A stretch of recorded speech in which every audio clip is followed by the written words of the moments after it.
दिल्ली से? हाँ, दिल्ली से ही हूँ मैं। अच्छा, जैसे कह रहे हैं कि भाई केजरीवाल जी से मोदी जी डरे हुए हैं और इसी वजह से केजरीवाल जी को अंदर जेल में डाल दिया। देखो ऐसा कुछ नहीं है, कोई किसी से नहीं डरा हुआ, कोई किसी से कम नहीं है आज की डेट में। बट ये होता है कि कोई आदमी काम करे उसे रोक दिया जाता है, और ये तो हिंदुस्तान है। अगर आप किसी को फ्री का देना चाहोगे फटाफट पकड़ लेंगे और उससे कह दिए ये चीज़ पैसे की खरीद के ले ले तो नहीं लेगा। ये तो हिंदुस्तान है। और भाई मोदी ने देश के अंदर कोई ऐसा बदलाव नहीं किया जिसकी वजह से वो तीसरी बार में चुन के आए। लोगों को चाहिए क्या ये बताओ मेरे को। नौकरी तो आप सोचो नौकरी मिल जाए, किसी भी सरकार है तो भविष्य आप भूल जाओ नौकरी मिलेगी। पढ़ लिख लोगे तो नौकरी मिल जाएगी, नहीं तो नहीं मिलेगी नौकरी। कि भाई 15 लाख का वादा किया था वो नहीं दिए, अच्छी सर्विस नहीं दी, गवर्नमेंट जॉब्स नहीं दी मोदी जी ने। गवर्नमेंट जॉब है किस डिपार्टमेंट में? 2-4 डिपार्टमेंट गिने चुने बचे हुए, वो तो गवर्नमेंट जॉब मिल जाएगी अगर मेहनत करोगे तो।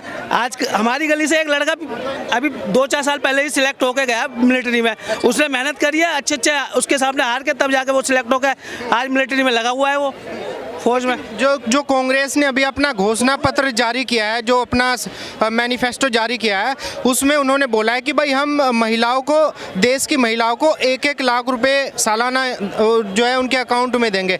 लगता है विश्वास है आपको कि कांग्रेस? कहीं से कहीं तक विश्वास नहीं है, तो वोट बैंकिंग को भड़काना है।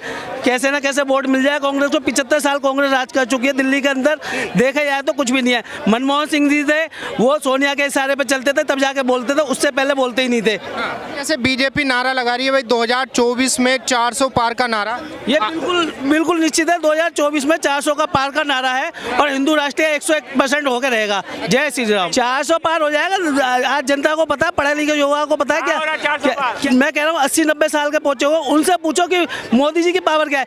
एक आदमी चाय बेचने वाला देश की सेवा के लिए आया, आज उसको गलत कह रहे हो क्या? केजरीवाल ला के खड़ा कर दो, केजरीवाल को ला के खड़ा कर दो, एक के साथ एक दारू देगा, पड़ी रहेगी पब्लिक। कोई कहीं मर रहा है, कोई कहीं मर रहा है। ऐसी सरकार चाहिए तो ले लो। देखिए भाई साहब, छोटी सी बात कहना चाहूँगा। सरकारी नौकरी की मांग वो कर रहे हैं, सरकारी नौकरी की चिंता वो कर रहे हैं। कांग्रेस के राज में ना खुद ले पाए, ना उनके पिताजी ले पाए कभी नौकरी। उनको कभी नौकरी नहीं मिली कांग्रेस के राज में। आप उनका इतिहास खंगोल के देख लीजिए, वो मोदी से नौकरी मांगते हैं, वो मोदी से नौकरी मांगते हैं। कांग्रेस के राज में जो पढ़ नहीं पाए, जो स्कूल जा नहीं पाए, वो मोदी से नौकरी की मांग करते हैं। अरे साहब जाकर देखो, ये प्राइवेटाइजेशन की बात करते हैं, ग्लोबलाइजेशन की बात, प्राइवेटाइजेशन की बात संसद के अंदर मनमोहन सिंह जी ने करी थी। नरसिम्हा राव जी जब देश के प्रधानमंत्री थे, उन्होंने इस चीज़ की पैरवी करी थी, इस चीज़ की पैरवी करी थी। तो कांग्रेस का ये वजूद रहा है, कांग्रेस ने इसका समर्थन किया है। तो भाजपा ने तो कांग्रेस का जो सपना देखते थे तो उसको पूरा करने का काम किया। केवल वो लोग सपना देखते थे, पूरा करने का काम तो भाजपा करती है। कि मोदी जी की नींद उड़ा रखी है कांग्रेस पार्टी ने, मोदी जी की हवा टाइट कर रही है। भाई साहब, मोदी जी की ऐसी नींद उड़ा रखी है, ऐसी नींद उड़ा रखी है कि अमेठी से चुनाव नहीं लड़ पाते। मोदी जी की ऐसी नींद उड़ा रखी है कि रायबरेली से प्रत्याशी घोषित करने से डरते हैं। मोदी जी की तो साहब ऐसी नींद उड़ी हुई है कि बिहार में पूरा कांग्रेस ही पप्पूमय हो चुका है साहब। और क्या बताएं, दिल्ली में तो अभी 7 सीट पे आम आदमी पार्टी वालों ने तो फिर भी प्रत्याशी घोषित कर दिए, कांग्रेस वालों को प्रत्याशी भी नहीं मिल रहे हैं। बच्चों की गले काट के हत्या कर दी, कन्हैया लाल की गला काट के हत्या कर दी। अगर इस देश के अंदर कानून है तो आपने विरोध किया?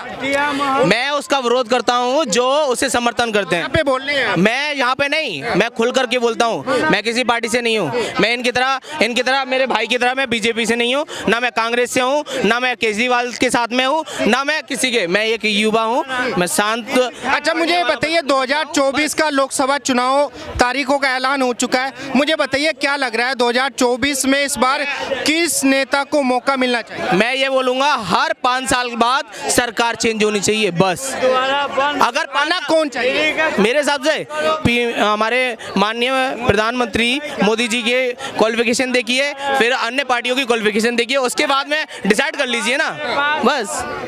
कह रहे कि चेंज होना चाहिए, मोदी जी को हट जाना चाहिए। भाई पहली बात, इनके बातों में पूरी हड़बड़ाहट थी, पूरी हड़बड़ाहट थी, घबराहट थी। इतनी हड़बड़ाहट, इतनी घबराहट मैंने शायद कहीं देखी नहीं। तो मैं इनको कहना चाहता हूँ, भाई हिंदू मुस्लिम पे आप लेके आ गए। हिंदू मुस्लिम का बात नहीं है, आप जहाँ से भी आते हो या जो भी नाम हो, मैं नाम नहीं पूछूंगा, मैं आधार कार्ड नहीं मांगूंगा। सड़क का निर्माण होता है तो भाई उस पर हिंदू भी दौड़ता है, मुसलमान भी दौड़ता है। जब कश्मीर में 370 हटता है तो वहाँ बर्फ के गोले से हिंदू भी खेलता है और मुसलमान भी खेलता है। तो हिंदू मुसलमान में बांटने की मत सोचो। आप कह रहे हो कि अब हुआ अब हुआ अब हुआ, 14 से पहले देखो दंगा कितने हुए, आप इसकी गिनती नहीं करोगे। मुजफ्फरपुर में, उत्तर प्रदेश में, मुजफ्फरनगर की बात, मुजफ्फरनगर सॉरी, उसमें कितने घरों के बाहर लिखा जाता था ये घर बिकाऊ है, ये मकान बिकाऊ है। मैं ये नहीं कहता केवल हिंदू ही पीड़ित है, उनसे पूछो जो मुसलमान भाई भी बहन भी पीड़ित है। क्यों? क्योंकि उनको धमकाया जाता था, उनको डराया जाता था। वो लोग 6 बजे के बाद निकल नहीं पाते थे, चाहे वहाँ बहनें हो चाहे बेटियाँ हो, कोई भी हो। विकास का पैमाना नापा जाता है विकास से। आज जाकर देखो जिन माताओं बहनों के आंखों से आंसू बहते थे खाना बनाते टाइम, आपके लिए, जब आपके परिवार के लिए खाना बनाते थे, उसके लिए अगर किसी ने चिंतन मनन किया ना तो मोदी है। 70 साल तक कांग्रेस ने नहीं किया। आप कह रहे हो 5 साल बाद सरकार पलट दो, बिल्कुल पलटना चाहिए। आप कह सकते हो, आप लोग लोकतंत्र है, लेकिन आप ये देखो 70 साल इस लाल किले से जिसने राज किया, कभी शौचालय की बात उसने नहीं करी। शौचालय देने का काम मोदी ने किया। किसानों की बातें करते हो, किसानों के बैंक खाते खुलवाने के काम मोदी ने किए, उसमें 6000 डालने का काम मोदी ने किया। 70 साल में कांग्रेस 1 एम्स दे पाई थी, 5 एम्स की स्वीकृति अटल बिहारी वाजपेयी की सरकार में भी अकेले मोदी जी ने 16 एम्स देने का काम किया। आज जाकर देखो 200 कुछ मेडिकल कॉलेजेस थे, 700 कुछ मेडिकल कॉलेजेस हैं। भाई साहब उसमें मेरा भी इलाज होता है, आपका भी इलाज होता है। आप जाते हो तो ये नहीं पूछता हाँ भाई तू मुसलमान है कि हिंदू है। हाँ बहुत अच्छा, 1 एम्स दिया था कांग्रेस ने, वन दिल्ली का 1 एम्स, और 16 एम्स देने का काम किसने किया है? मोदी ने। 16 एम्स। लेकिन केजरीवाल जी तो कह रहे हैं कि भाई हमने दिल्ली में इतना विकास कर दिया कि मोदी जी की जड़ें हिल चुकी हैं, मोदी जी डरे हुए हैं, हमें जेल में डाल रहे हैं, तानाशाही दिखा रहे हैं मोदी जी। सिर्फ इनका जो विकास है केजरीवाल का, वो जमीन के नीचे है। जमीन पे कुछ दिखाई नहीं दे रहा। मेरे हिसाब से यहाँ इतनी जनता खड़ी है, किसी को जमीन पे उनका विकास दिखाई नहीं दे रहा। एक चीज़ बताओ, केजरीवाल के कितने सांसद हैं पूरे अभी इंडिया के अंदर? केजरीवाल के 5-7 साल, मतलब 2 डिजिट के नीचे ही, 1 डिजिट में ही है, 9 के नीचे ये 7 है या 5 है ना? तब केजरीवाल से कैसे मोदी जी डर गए? कोई मतलब नहीं होता है। अरे कि भाई हमने विकास इतना कर दिया दिल्ली के अंदर कि मोदी जी की जड़ें हिल गई। विकास कहाँ दिखाया? हमें तो कहीं दिख नहीं रहा है। अगर हाईवे दिख रही है तो केजरीवाल का देन है नहीं, वो सब वाजपेयी जी के टाइम से पास हुआ था सारा, सब अटल बिहारी वाजपेयी के टाइम में पास हुआ था। और जो बन रहा है वो बीजेपी बनवा रही है अपना। कह रहे हैं कि मोदी जी तानाशाही कर रहे हैं, हिटलर कर रहे हैं, हिटलर बने हुए हैं। कहीं हिटलर शाही नहीं है, कहीं तानाशाही नहीं है। इंडिया में तानाशाही कर रहे हैं, ठीक है।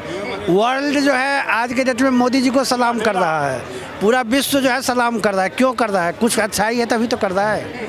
और इन भारत सरकार के नीति पे अब जो है बड़े बड़े कंट्री जो अपनी टॉप 5 के अंदर आ रही है, वो भी इंडिया का अवलोकन कर रही है। अर्थव्यवस्था 5वें पोजीशन पे है भारत का इस समय, आज के डेट में, जो कि टॉप 10 में भी कहीं नहीं था, अभी 5वें पोजीशन पे चल रहा है। बड़े बड़े कंट्री में भूखमरी की स्थिति पड़ी हुई है, हमारे यहाँ इंडिया में कम से कम भूखमरी तो नहीं है आज के डेट में।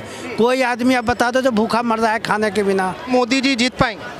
मोदी जी की जीत बिल्कुल तय है। भाई साहब ने जैसे बोला अब की बार 400 बार, सारी जनता देखो, मैं आपको एक बार बोलूँगा, अब की बार आप खुद देखना सब क्या बोलते हैं। अब की बार, अब की बार, मैंने बोला अब की बार, सबको नॉलेज है ना जी 400 बार, तो 400 बार होनी है। ये पूरा देश नारे लगा रहा है। हम एक गरीब माँ के बेटे पे विश्वास है देश को? पूरा विश्वास है गरीब माँ के बेटे पर।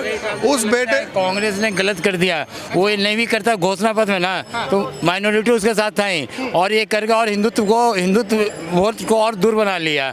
ये कांग्रेस के लिए सलाहकार लोग गलत कदम है, दूरदर्शी नहीं है, गलत डिसीजन है। माइनॉरिटी तो उनके साथ था ही। बताओ, अभी पिछले महीने 9 मार्च को मोदी जी का दौरा हुआ था, के लिए कर रहे हैं तो मोदी जी का दौरा हुआ था चाइना बॉर्डर पे, अरुणाचल में, जिस बॉर्डर की मैं बात कर रहा हूँ, 9 मार्च को। और महीने में 2 बार आपके डिफेंस मिनिस्टर का दौरा होता है उस बॉर्डर पे, एवरी मंथ, ये देखने के लिए कि चाइना कहाँ पे है इस समय। ये मॉनिटरिंग होता है कि वो कहाँ पे है इस समय, कहाँ खड़ा है। लेकिन अखबार को लगता है कि देश सुरक्षित हाथों में है? बहुत सुरक्षित है देश, क्या हम खुद सुरक्षित हैं? सुरक्षित हाथों में है जी, बताइए। पब्लिक असुरक्षित है, देश खतरे में नहीं है। कैसी पागलों वाली बातें कर रहे हो? आज बुरी हालत हुई बड़ी। ईवीएम हटा के देख लें, इनकी 100 सीट नहीं आती। क्यों नहीं करता कि भाई हम चुनाव नहीं लड़ेंगे जब तक ईवीएम नहीं हटेगा? कौन विपक्ष की इन्होंने कोई नबज पकड़ी हुई है? नहीं तो जिस स्टेट में कांग्रेस जीत रही है वहाँ ईवीएम मशीन सही होता है क्या? वहाँ चुन चुन के वो ले जाते हैं ईवीएम मशीन को? ये बहुत स्मार्ट लोग हैं, बहुत स्मार्ट, बहुत ज़्यादा स्मार्ट लोग हैं। इनकी स्मार्टनेस किसी दिन सामने आएगी, कितनी भी चालाकियाँ कर लो। लेकिन विपक्ष मना आपके होशियार होने से कोई सामने वाला बेवकूफ़ तो नहीं हो जाता ना। अगर मैं होशियार हूँ तो मैं ये सोचूं सामने वाला बेवकूफ़ है। लेकिन सरदार जी तो डबल स्टैंडर्ड की बात हो गई। जहाँ पे आप जीत गए वहाँ पे तो आप नहीं कहेंगे कि ईवीएम खराब है, जहाँ पे हार गए वहीं पे क्यों कहेंगे? वहाँ इसलिए कह रहे हैं, ये जहाँ हारते हैं ना, इनको पता है विधानसभा चुनाव है, इसमें हार भी गए तो कोई फर्क नहीं पड़ता। ये बड़ी चोरी करने में विश्वास रखते हैं बीजेपी वाले, ये बड़ी चोरी करेंगे लोकसभा। साहब आपको लगता है कि इस बात में रत्ती भर भी सच्चाई है? इसमें कोई सच्चाई नहीं है, इसमें कोई रत्ती भर भी सच्चाई है, बेकार की बातें हैं। इनके पास ना नेता है, ना इनके पास जनमत है, इनके पास कुछ भी नहीं है, एक भीगी बिल्ली है। ये ऐसे ही चलता रहेगा, इनके पास कुछ है ही नहीं।